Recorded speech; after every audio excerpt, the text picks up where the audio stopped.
This is the Aflac Insurance Inside High School Sports Show, highlighting all of Section 3, interviewing the greatest local coaches and athletes. Brought to you by SummitCars.com, broadcasting in the ESPN studios. Here's your host, Mike Bristol, and Eagle Newspapers' Phil Blackwell. All right, here we are on the Aflac Insurance Inside High School Sports Show. Phil, what's going on, buddy? Slightly quieter than it was last week when there were 20 championship games going on. Yeah, right. We've all settled down now and had a chance to reminisce, reflect upon the fact that we made it. We made it to the end of this convoluted, difficult, stressful high school sports season, and we got here in one piece, and all the sectional championships went peacefully, without incident, without interruption, and it's something to be very proud of for all the coaches, the athletes, officials, everyone, that they made it through in time so that we can get to the end of the season. Well, we've got a delightful show for you. We're going to kick things off after Phil and I go through Phil Blackwell's weekly top 10. We're going to have our SummitCars.com spotlight interview with Jamesville-DeWitt boys lacrosse coach Jamie Archer. And few boys lacrosse programs anywhere can match what JD has accomplished in the last 15 years, from a steady string of Section 3 and regional titles to 4 state championships, the latest of them in 2016. When the Red Raiders returned this spring, it didn't have a big roster, but that didn't matter. JD went 16-2. Gave Fayetteville Manlius its only loss and won yet another Section 3 Class C title with plenty of skill and style. So we'll talk to Coach Jamie Archer and go through that team, Phil. I'll tell you, JD was maybe the most impressive team in the last month of the lacrosse season. It wasn't just they beat SM. They beat ESM twice, a very strong ESM team twice. They rolled through everyone else in the regular season after a couple of early defeats, including the SM team that they'd lost to before. And then in the sectional final, they beat a CVA side that they didn't beat by as much the first time they played. But here, they were very impressive in this game. The skill they showed with the likes of Kive and Kesselring made them maybe a fun team to watch because they only scored a lot. They had a lot of style. After that, we're going to have our Aflac Spotlight interview with Cicero North Syracuse girls lacrosse coach Stephanie Prentice. 2 years ago, the CNS girls lacrosse team went 1-15. The thought of the North Stars emerging in 2021, even as a contender, seemed preposterous. Yet this spring, CNS completed an astonishing turnaround with a dramatic run through the Section 3 Class A playoffs, beating Liverpool in overtime, topping West Genesee on the road, and then surviving a double overtime epic with Baldwinsville to win its first sectional title in 24 years. Leading them was head coach Stephanie Prentice, and we'll talk about the squad and amazing accomplishment they've had. To put in perspective of how long it was since CNS have won a championship, Stephanie Prentice was a player on the team in 1997 when they last won a sectional title. And they had many, many chances in the 24 years. They had a lot of good teams in those 2+ decades. They just didn't quite get to the top. But they'd fallen way back 2 years ago, turning it around and doing so with a team that only had a few seniors on the entire roster and freshmen in key roles. I mean, it was an incredible turnaround. And the drama of the playoff run, the fact that they had to go through overtime a couple of times and escape, made it even more extraordinary. Then we're going to finish things up. We're going to talk to Bishop Ludden Athletic Director Gallagher Driscoll, talk about last Saturday's graduation, then a sectional championship. We'll talk about a softball team. 5 players graduate, went to the title game, caps and gowns, which is a lot of fun. We'll talk about the Tuscarora tournament that they have on August 2nd and go through some of other Bishop Ludden sports and athletics. Yeah, I mean, what a performance by Ludden. They came from number 8 seed in the sectionals. And then to do it on the day of their graduation, pretty special day in all, wouldn't you say? So each week, Phil and I go through Phil's weekly top 10. He produces it. You can check it out at InsideHighSchoolSports.com. Usually comes out a day or so before the program. Stays up during the week, so kind of goes through all the different sports, athletics, accomplishments of what the kids have done. You'll also see Phil's weekly awards at InsideHighSchoolSports.com as well. So let's start out number 1 here. Of all the Section 3 championship games, none carried the history or the drama contained in the Class A game between Cicero North Syracuse and Baldwinsville. The Bees led 6-2 early, and the North Stars fought back, tied it by halftime, And from there, neither side would lead more than one goal. CNS was up 10-9 when Baldwinsville Carly DeSimone tied it in the final minute of regulation, only to have chances to win it twice and getting denied, once by post, then again by an overtime save from North Stars goalie Nicole O'Neill. And then freshman Mackenzie Prentice scored in the second OT, did it at the end of CNS's winning 12-11 and securing its first sectional title since 1997, when Coach Stephanie Prentice was a player. And all this after the North Stars went 1-15, as we mentioned a little bit earlier here in the monologue, and that was back in 2019, Phil. Yeah, I mean, who led CNS the most, I would believe, were a few players. One of them was Fran Totoro, who led the team in both goals and assists. She was just a force throughout the season. Then there was Molly Malkinoff, who was the leading scorer throughout the playoffs. And she had big games in both the quarterfinals, where she had the game winner, and in the championship game when they made their comeback as well, along with their sister Brooke. And then Nicole O'Neill in goal made a ton of saves in the Liverpool game, to keep them ahead. And the clutch save she made in the first OT on DeSimone to keep the game alive before Prentice won it in the OT. And all of the, as I said, with the exception of Molly Malkinoff and a couple of other players, this is a group that's almost entirely going to come back next season, so they could be even better. You're right. So, Phil, Blackwell Inside High School Sports Top 10, and number 2 here. And in the other girls across sectional finals, 2 Route 20 neighbors finished perfect seasons. You got Auburn completed its dominant 15-0 run through Class B by pulling away to top Fayetteville Manly's 19-8 and earn its first ever sectional championship. You also had, and then in Class D, Skaneateles gave up the first 2 goals to West Hill, but then outscored the Warriors 10-1 the rest of the half, ultimately prevailing 14-6 and also finishing its season 15-0. Then one surprise was in Class C, where despite 2 regular season losses to Fulton, Jamesville-DeWitt went on the road and knocked off the Red Raiders 10-7 to claim a 4th consecutive sectional title, motivated in no small part by the fact that Coach Stephanie Rice was stepping down and taking assistant principal position at FM there. Auburn just had an amazing season. They may have arguably been the strongest team in any class.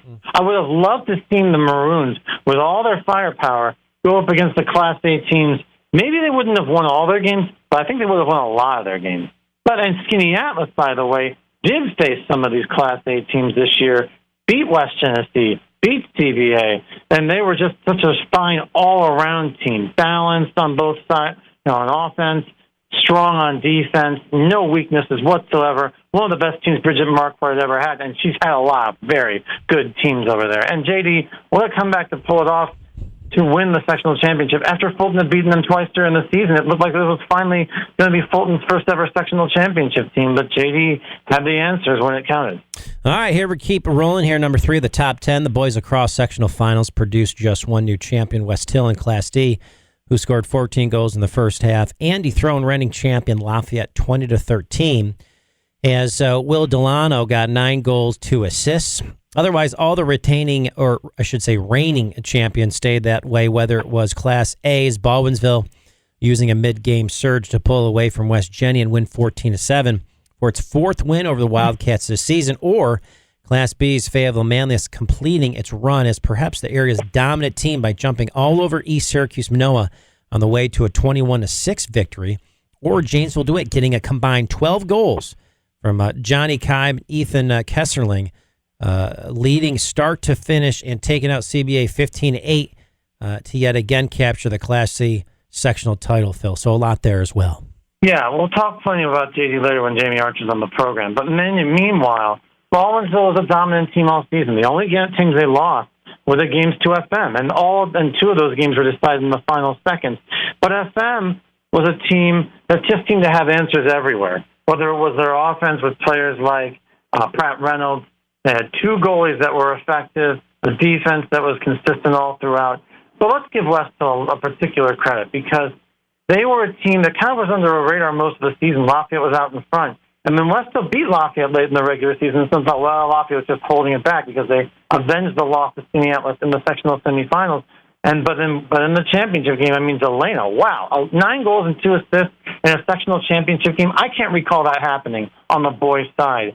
But what a performance by the Warriors, who a few years ago got to a state championship game and now has another sectional title to prove it was not just a one-year wonder. There were also great stories from the Section 3 softball championship games, none better than Auburn knocking off Jamesville-DeWitt 7-6 to end the Red Rams' 4-year reign as Class A champions, and doing so just a day after head coach Kelly Horrible had to go into the hospital to give birth to her second daughter, Allie, who was born just after the title game so Kelly could watch it. As if that wasn't enough, there was Bishop Ludden rising from a number 8 seed to earn the Section Class D championship, knocking off all the top seeds and ultimately claiming the final 11-8 over Poland.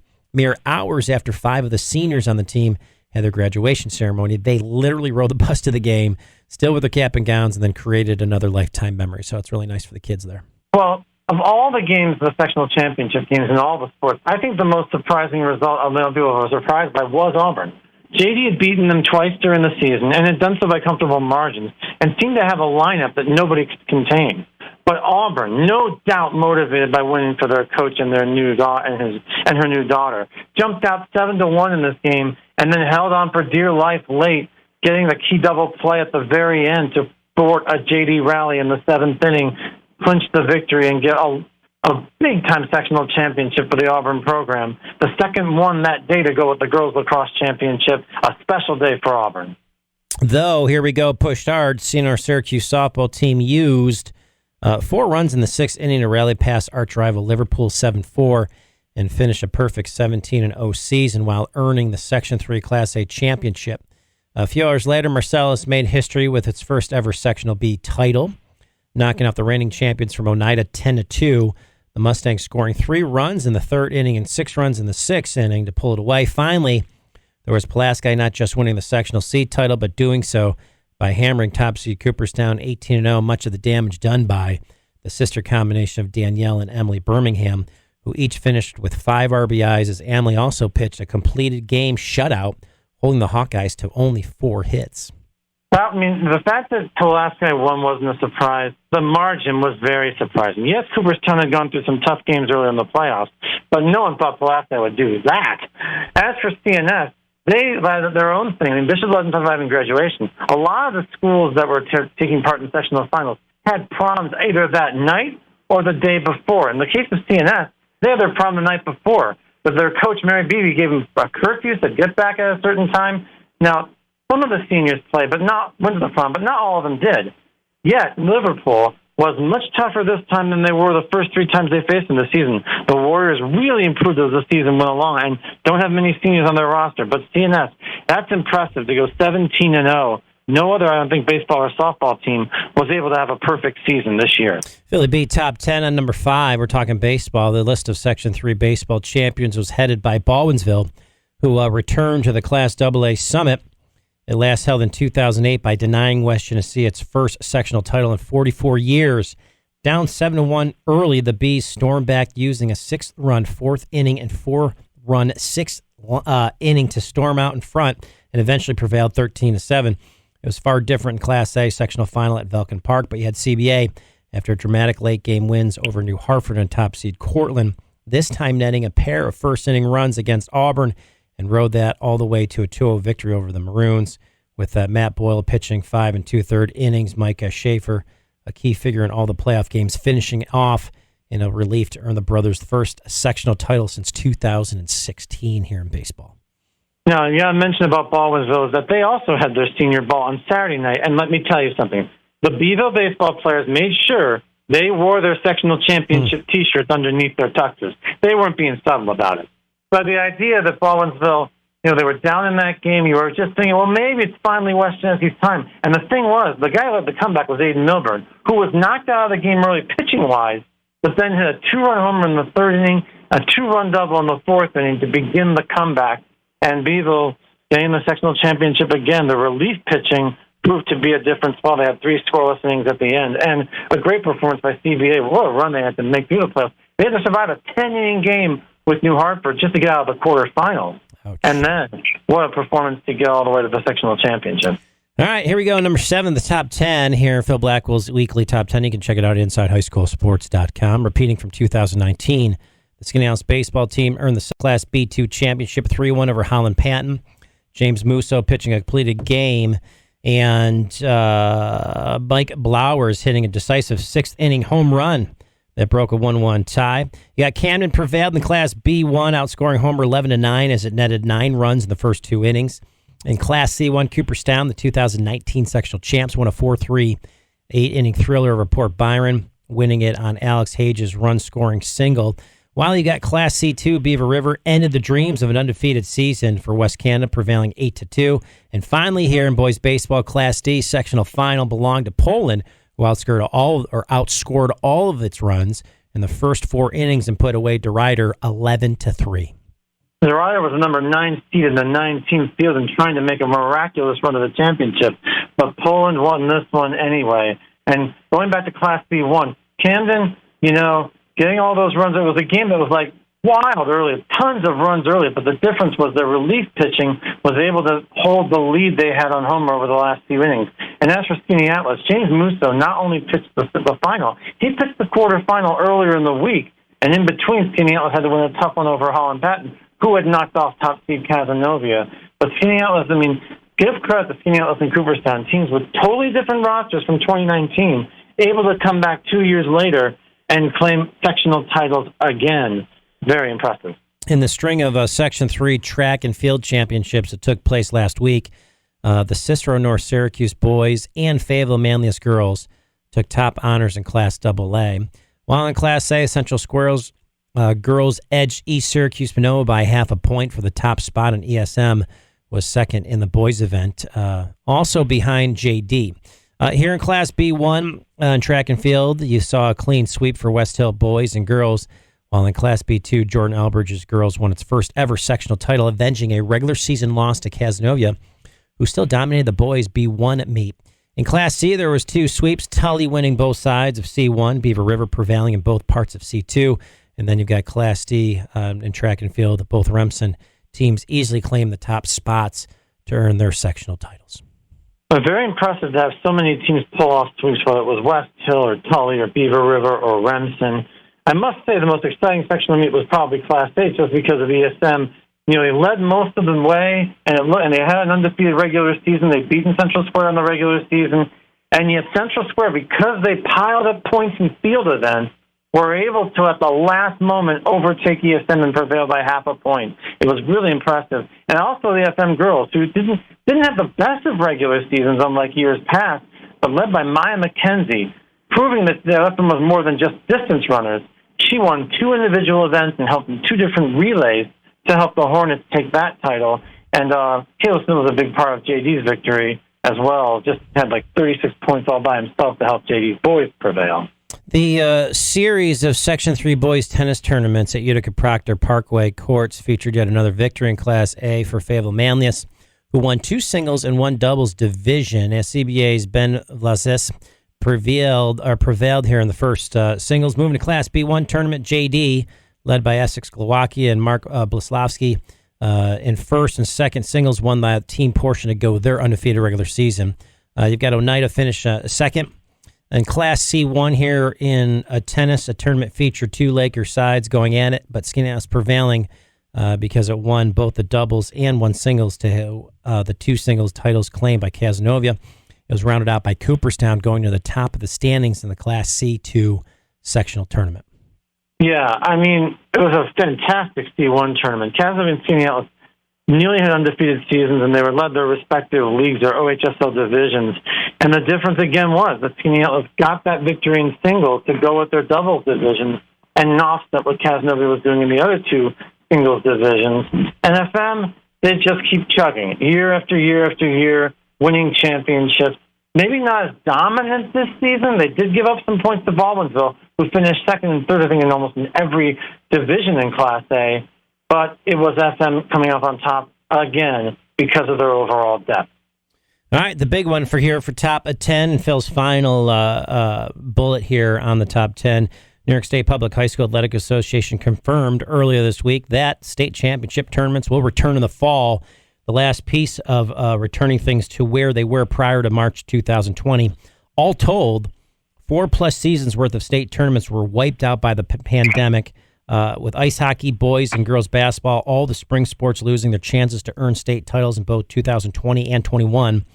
From all indications, sectional tournaments across the state went off well, and those who attended them sensed that finally high school sports is really back, something that will only be confirmed when fall sports take place and we get things rolling here. So it's nice to have those tournaments back, and the kids that missed them, we sorry that we missed them, but it's great to have everything back here.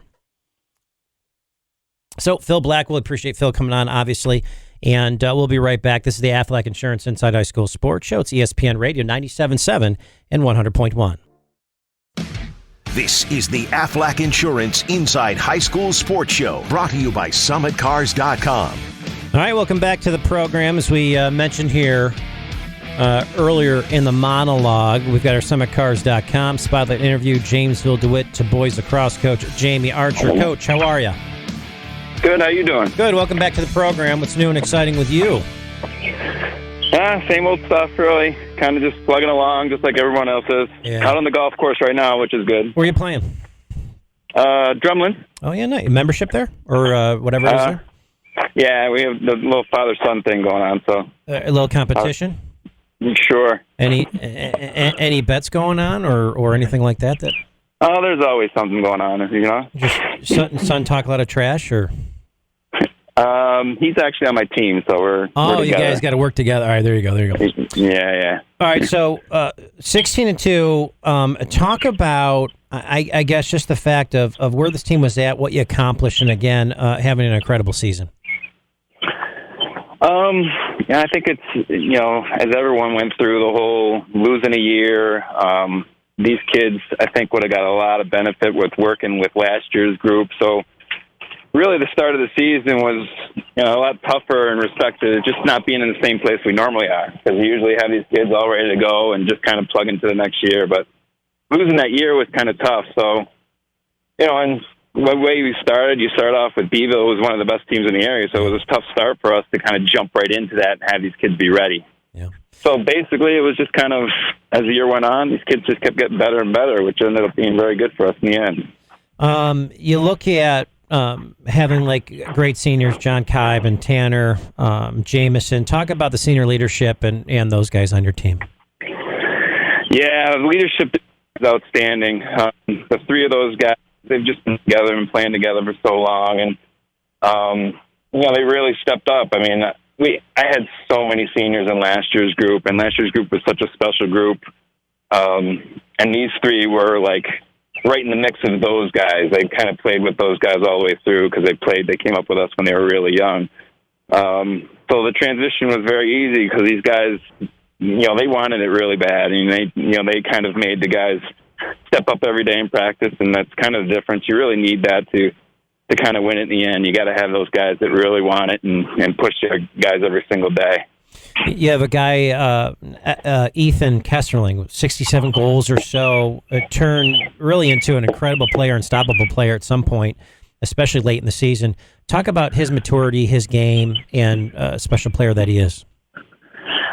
Yeah, and honestly, as a coach, you kind of go into each year and you look at like 3 or 4 guys, and you basically say, well, if this kid can step up, if this kid can step up, and you kind of have certain expectations for certain guys, and you really don't know which ones are going to do it. Well, Ethan was that really stepped up. He was a guy that, honestly, the 67 goals are kind of expensive. Hey, Jamie. I think it went off speaker or something. It just sounds like you're far away right now. Kind of making plays, and that was kind of the difference in his game that kind of made him be that special player for us on the stretch. Hey, Jamie, if you can talk closer to the phone or take it off speaker, that'd be great.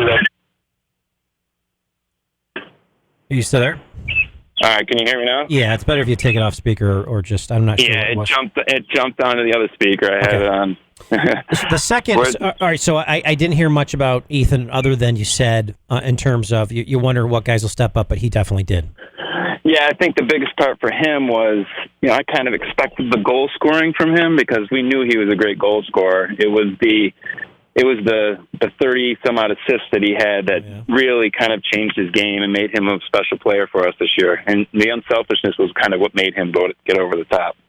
The second FM game, after they scored, I think it was 17 on you the first time, how were you able to hold them to just 3 goals a few days later? That's basically, going into that first FM game, it's really tough to step in an FM game with the schedule we had going into that game. We didn't have the competition that we needed, and you kind of talk to the kids about that, and you can say it till you're blue in the face, but them understanding when the game gets there, how to step up is a different story. So, really the first time we played them, it was just a matter of we made mistakes that we could normally get away with in games, and the kids didn't quite understand that as much times as we tell them. And then, we kind of figured it out. We obviously have our own scouts, and you play them so kind of the matchups you want to go with the second time. And it's really the difference. We kind of just went into it with a little different strategy, and the kids came to play. And honestly, they just came to play. They were tougher that day. They were ready. They wanted to make a statement that day, and they did. Yeah, no question. Obviously, just having a season was a blessing. It's got to be tough not being able to have that state title, go after that state title. What did you say to the kids, and what did they say back to you, and how did things go with just the discussion? Yeah, you miss the fact that we can keep going on and try and get to a state title. Appreciate the fact that last game against basically our rival, the kids all know each other. They play hockey with each other. They kind of, they kind of talk crap to each other all the time. Right. So to finish with that game is kind of a blessing. You couldn't go out any better. And for those who went to that game, the atmosphere was high school sports were back. I mean, the crowd was crazy. Each team had student sections that were going back and forth, and it really couldn't have been any better. We had a home field because of the way they ran things through COVID. The number 1 seed got the home field advantage, so it couldn't have played out any better for those kids. Kids don't get that opportunity all the time, and they were able to finish that way. There's of course a deeper connection between JD and Syracuse lacrosse. You've got the great John Driscoll, a good friend of mine, and now Gary Gate. Talk about that if you can, and your feelings on that. Yeah, I mean, you honestly can't. There's got to be a buzz around Gary Gate taking over. I mean, as good as John Driscoll was, I mean, he's a Hall of Fame coach. He was my coach, my assistant coach when I was there, and he's unbelievable. 5 national championships. You can't ask for anything more from a coach.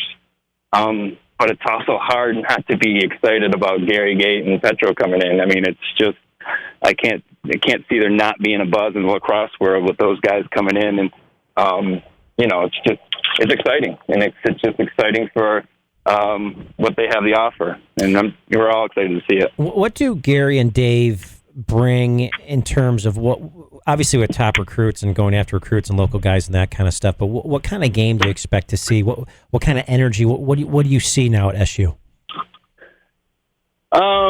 If you know Gary Gate, it's excitement. He's gonna make things exciting. As he said in his press conference, he wants 20,000 people in the stands again, and that's just a matter of having a creative mentality out there. Not that it wasn't already there, but I feel like it's kind of maybe gotten away from that a little bit, and I think that that style will kind of be pushed by him, and I think the recruiting is going to be big. I think just hearing that name and that those two are in charge, I can't see recruits not wanting to come here. More importantly, I guess, will JD get back to taking part in summer tournaments and other off-season activities after missing them in 2020? What's going on with you guys for that? I hope so. I mean, it's the summer tournaments, and I hope that's all back in play, and we'll get these guys playing as much as possible so we can kind of get that lost year back. I think the hardest part is, each class had its own missing. Like, you had the 9th graders who had to play as 10th graders JVs this year that never got to play JVs as 9th graders. And You had the 8th graders that missed the modified season going into playing JVs the next year. That's a hard thing to jump. It's a hard thing for those guys to adapt to. So hopefully we can get back to these kids, just get some playing time, improving, and hopefully get them going and enjoying the game and playing in the summer. That was missed last year. Perfect. Jamie Archer. Thanks, Jamie. Appreciate you coming on the show. Good luck with your golf game. Hey, I appreciate it. Thank you. All right. Jamie Archer on the program, and we'll be right back. This is obviously the Aflac Insurance Inside High School Sports Show. It's presented by SummitCars.com. And on the deck, Aflac Spotlight Interview, CNS Girls Lacrosse Coach Stephanie Prentice, ESPN Radio 97.7, 100.1. This is the Aflac Insurance Inside High School Sports Show, brought to you by SummitCars.com. All right, here we are back on the program. Thanks for joining us. We've got our Aflac Insurance Spotlight Interview, CNS Girls Lacrosse Coach Stephanie Prentice. Coach, how are you? Good. How are you? Well, it's good to have you on. What's new and exciting with you? Just enjoying our moment for our team. Well, we're still enjoying it. Well, 2 years ago, let's see here, 1-15, and then obviously look at what you've done with this program. I mean, talk about the excitement that you brought back to this, and obviously the girls have got to be pumped. They're extremely excited, and we all season talked about control what we can control, and that's us, and it's what we believe. And it was really important for me when I took this job this past October, just to bring these girls together, and we kind of went on the whole idea of family all season, and bringing them together to work together and support each other, and that's what brought us into that weekend, and the grit and determination of these girls this season was insane. So that got us there, and I think that's what helped us win on Saturday. We weren't going to lose. We just went into that. We believe in ourselves, and when others didn't, and so that's what we brought in, that belief that we can do good things, and the idea of family. That was our main focus, and the sky's the limit at that point. So, did you have any notion that it would lead to a sectional championship this year? Well, I'd like to say yes, because I'm a super positive person, and that's kind of how I tried to lead these girls through the season. Just telling them, we can do great things if we keep it together. I'm not sure that at the beginning of the season I thought that, but Friday night, the day before the sectionals, I looked at my daughter and said, "We're winning this. We're winning this." The energy that we had as a team after Thursday, and just some little silly, quirky things that happened with us, of some things, and it just. We put that belief in them, and I think that was the biggest difference, that we believed in them, so then they started to believe in themselves, and that's a huge part of success in anything you do. So it was crazy. No, absolutely, no question. I mean, just 4 seniors, also 4 freshmen in key roles. Yeah, which is kind of crazy to think about. And we had the third goalie in there. We had 3 subs on our sideline, and we lost 5 starters from the beginning of the season. So, some of those younger girls had to step up and do some great things. And, they worked together, and the seniors and the older girls on the team really helped to bring them into where they needed to be with their confidence and, just what they needed to do on the field. So it was a team effort for sure. CNS Girls Lacrosse. Stephanie, where during the season, if there was, did things really kick in terms of a real belief that, listen, this is a championship team? I mean, was it maybe that first Beeville game, you won an OT, or was it some other game? I think it was our very first game of the season. Coming off a 1-15 for those girls, was a very tough thing, because they do have talent, and they knew that. That first game we won, and it was okay. We roll forward. I think the West Jenny game, when we beat them the first time, that was kind of the, one of the dads said she's never beat West Jenny in the 4 years she's been on this team, so I think that game was kind of our turning point, for the girls. It was almost like, okay, we can do this. So I think from day one, though, every time we won, it was kind of like, okay, we can build on this, and let's grow and let's learn. And Fran Totora, I know like a team best, 52 goals, 42 assists, winning draws. I mean, talk about her as a player. Oh gosh, she Saturday she played injured. She was limping on the bus in the morning. She just has so much determination and grit, and nothing stops her. She puts the time in the field, off the field. Just a leader and a motivator, and she kind of leads by example, and just true. Sometimes I don't even know how to explain her. She's just a total package, as a coach, and really takes the time to teach the other girls on the field too, whether it's in practice or a game. Like, hey, you missed this spot. Next time, cut into this spot, and then I can get you the ball, or just stuff like that too. But her grit and determination for herself and for her team is I don't know many kids that have that. Honestly, Molly and Brooke talk about the sisters and helping each other improve and just play well. Well, I have to say Molly Molchanoff especially, and not to underscore Brooke, but. Yep. Just a total transformation as a player, as a leader on the field. I mean, she to me was probably in the roundabout way our most valuable player, just for her leadership on the field and off the field. And I gave her and Fran as our captains a task before we started at the beginning of the season. I pulled them in and I just said, we have to bring this team together. And being a brand new coach, even though I kind of have been around the program and, teach these girls at school, I just said we have to do something to bring these girls together. And within 2 days, the two of them had, a plan of action and put things into place, and, some team dinners and this and that. And she just emerged as an absolute leader on the field and practice. And she just has a skill set that you're kind of like, don't see it until you really pay attention to her. And, she's so shifty on the field and just gets herself to the goal. And, and Brooke, made that big pass at the end to win the game for us. And, they're the two of them with us in our program. We really work to just get them to play the game, and not worry about the things that we can't control. And, they kind of came around to that. So, and I think it's an awesome thing to play with your sister, right? I mean, that would be amazing to play on the team with your sister. So I think that was a sweet one for them on Saturday as a family, obviously. So your defense many times had to come up big. Talk about some of the standouts along with your goalie there, Nicole O'Neill.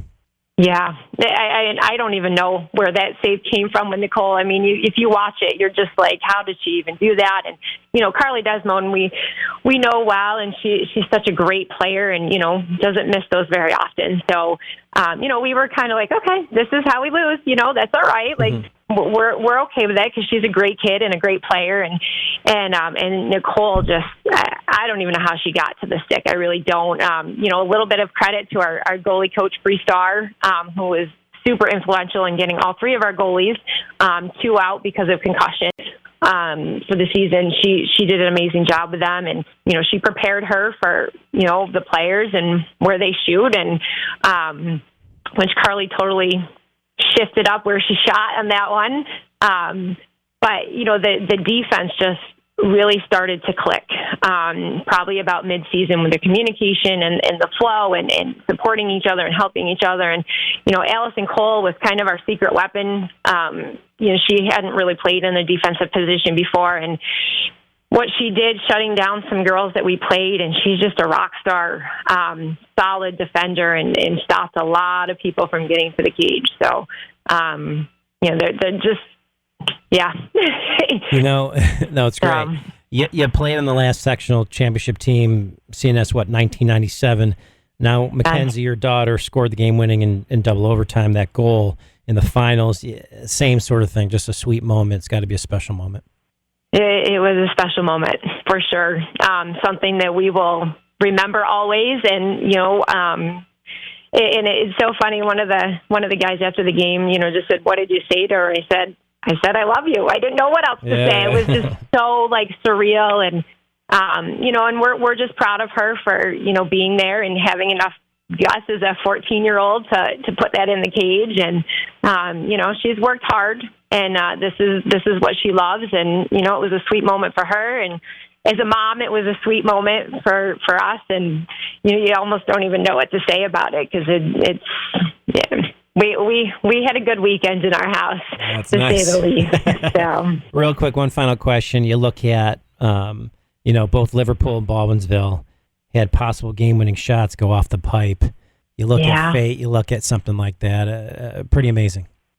It really is, and it's funny. We kind of a little funny little tidbit on that. We at the West Jenny game, the first one where we won, one of our senior goalie, who was out for the whole season with a concussion, found a Starburst, and the girls on the team in the past have eaten Starburst before the game.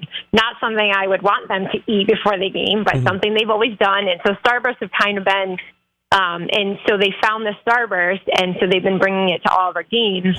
The 3 games that we lost, the West Jenny and the 2 Beagle games, we didn't have the Starburst. The player that had it was actually not able to come to the 3 games. And so needless to say, the Starburst is in a safe place for our team. And, so you believe in those things. We're blaming it on the Starburst for our losses after that. So, we definitely got lucky on those. And, you can say maybe our defenders put them in an angle that made them hit the pipe and not hit the net. You don't know. So we're blaming it on the Starburst. So. Well, congratulations. Great job all season. Incredible work for you and the girls. And what a transformation. It was a team effort. No question. It was a team effort. Yep. Coaches helped along the way, too. So. All right. Well, thanks so much for coming on. We appreciate it. Thank you so much for having me. Appreciate it. Stephanie Prentice, ladies and gentlemen, on the program. And great job by her and her staff and the kids. On deck, Gallagher, Driscoll, Bishop, Ludden, Gaelic Knights. This is the Aflac Insurance Inside High School Sports Show, brought to you by SummitCars.com. All right, here we are back on the program. Check out Atlas Fence, atlasfence.com. My good friend Chris Palomino, 463-9207. Incredible craftsmanship, incredible work. PVC, chain link fence, ornamental fence, cedar, best in the business. Terrific quality and terrific craftsmanship. 463-9207. Back on the program, Gallagher Driscoll. Let's talk with him for a few minutes. Gallagher, how are you? Hey, good. Thanks for having me on, Mike. Good to have you back on. So some fun to talk about. You basically have, let's think about it. You've got the Saturday graduation, then a sectional championship. Exciting for the Gaelic Knights.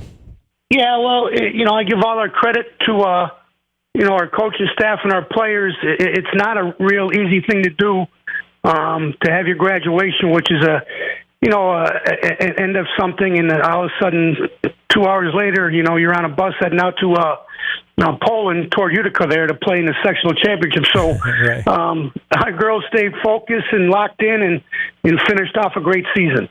Tuscarora Country Club, a good partner here of the Inside High School Sports Show, obviously producing this segment, and they've been great for us as you guys have had your tournament there.